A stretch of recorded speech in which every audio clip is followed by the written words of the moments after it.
The early 1900s were supposed to represent the height of modern progress.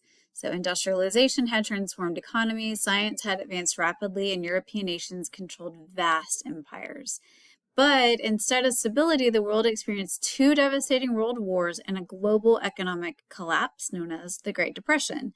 So it raises a really important question for us. How did modern progress lead to global crisis? So, by the end of this chapter, hopefully, after reading, you should be able to, in the end of this module too, you should be able to explain the causes and global impact of World War I, identify how Great Depression challenged capitalism, compare authoritarian governments, analyze the causes and consequences of World War II, and understand how global power shifted after 1945. So we're also entering into a new era, if you will, ERA in our book. So make sure you pay attention. It kind of helps you connect the past and the present. But so make sure you cover that when you're reading in chapter 20. So World War I began in Europe, but quickly it becomes global. And it was caused by nationalism, alliances, militarism, and imperial competition. And it started with the assassination of Archduke Franz Ferdinand, and that's going to trigger a chain reaction. And the war introduced total war, where entire societies were mobilized. And that resulted in massive casualties, collapse of empires, and political instability. At the same time, though, that this was happening, the war created conditions for a revolution in Russia. And we have the Bolshevik Revolution. And the Bolsheviks, it's just like another name for a political party. How we have like Republicans, Democrats, and we'll sometimes have a third party. So the Bolsheviks are just a political party. But they took power, and they're a communist political party. They took power and created a communist state in Russia. And under Stalin, their leader, the Soviet Union became highly centralized, industrialized rapidly, and it was very politically repressive. Then you're going to read about the Great Depression. And in 1929, the global economy collapsed, unemployment skyrocketed, trade declined, and people lost faith in capitalism.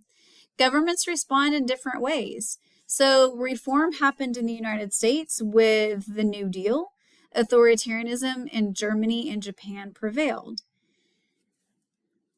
This authoritarianism, so in times of crisis, people will often look towards leaders. And we have some very strong leaders that came about during World War II.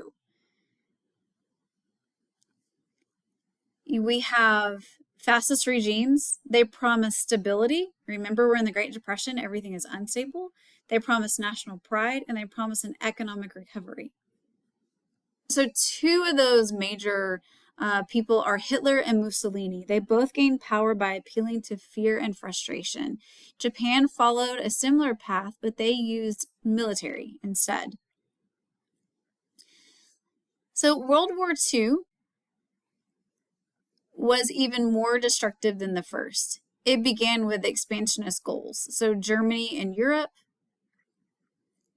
Japan and Asia, and the war became fully global after the invasion of Pearl Harbor,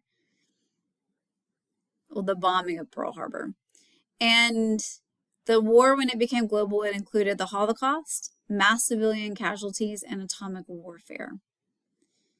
And you could see around 60 million deaths. One thing that I will point out is the Soviet Union had more deaths than we realized. They were really good at hiding it. That will come out when we talk about the Cold War in the next chapter. So keep in mind as you're reading through chapter 20, Europe was weakened. The United States and the Soviet Union dominated global politics. Colonial empires began to collapse. And this period reminds us that progress does not always lead to stability, and sometimes the modern societies can produce the greatest crisis.